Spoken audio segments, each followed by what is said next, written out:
السلام علیکم ورحمۃ اللہ وبرکاتہ۔ پچھلی کلاس میں نے آپ کو بتایا تھا کہ ہم مخارج کے بارے میں پڑھ رہے ہیں اور ہم نے حروف مدہ کر لیے تھے۔ مخارج میں تین ہم نے کر لیے تھے۔ آج ہم کرتے ہیں مخرج نمبر 2۔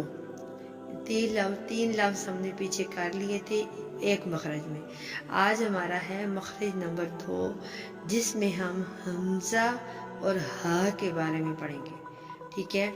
اب جو یہ حمزہ اور ہا جو ہے یہ مخارج محققہ میں آتے ہیں۔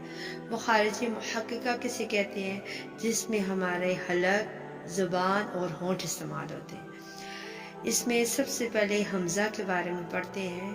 حمزہ کو جو ہے ہم براہ راست قرآن میں نہیں پڑھتے، یعنی اب وہ کس شکل میں آتا ہے، اس کو کیسے ہم حمزہ کہتے ہیں؟ جیسے الف کے اوپر زبر آ جاتا ہے تو وہ حمزہ ہوتا ہے۔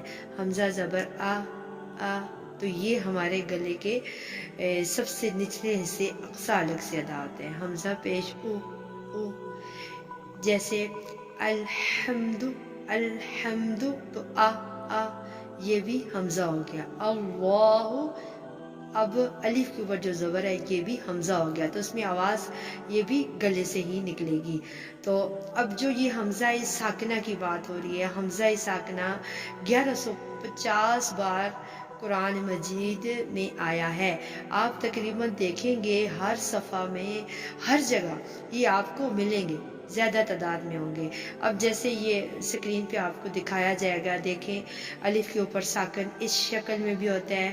اب جیسے حمزہ کے اوپر ساکن ایسے بھی آپ کو ملے گا، پھر الف کے اوپر حمزہ ہو کے پھر ساکن، ایسے واو کے اوپر حمزہ ہو کے پھر ساکن، یا کے اوپر حمزہ ہو کے پھر ساکن۔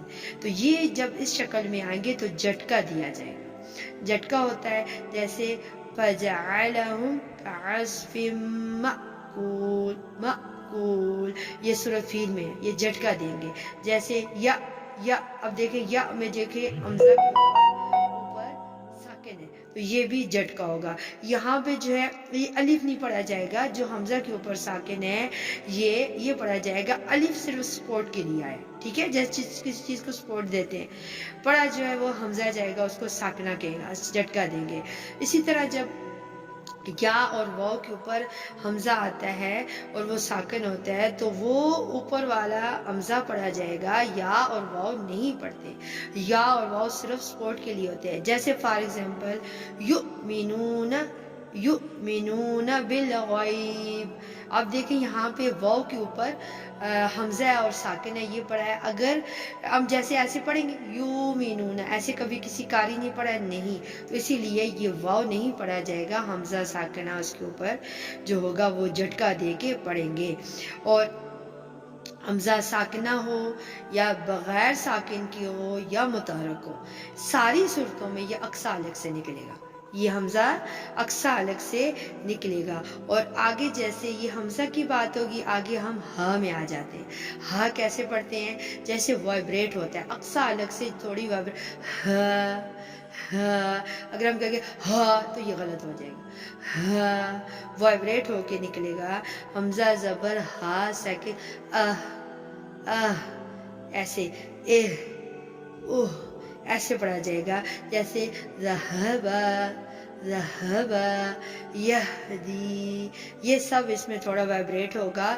اسی طرح آگے جیسے ہا اور ہا، ان دونوں میں فرق کرنا ضروری ہے، کیونکہ جب لفظوں میں فرق نہیں ہوگا، جب ہم قرآن میں پڑھیں گے تو اس کا معنی الٹ ہو جائے گا، جس سے ہمیں گناہ ہوگا۔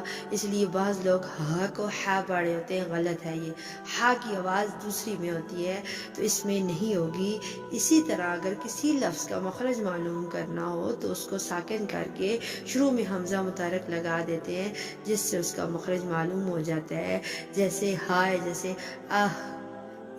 یہ مخرج اس کا معلوم ہو گیا۔ اور اسی طرح جتنے بھی لفظ آپ کو بتائیں اگر ان کو مخرج سے ادا کیا جائے تو ہمارا جو ہے اس کا معنی بھی ٹھیک ہوگا اور ہمیں دنیا اور آخرت میں اس کا اجر بھی ملے گا۔ اللہ تعالی ہم سب کو پڑھنے پڑھانے والا اور اس پر عمل کرنے کی توفیق دے، آمین یا رب العالمین۔ وما علینا الا البلاغ المبین۔ السلام علیکم ورحمۃ اللہ وبرکاتہ۔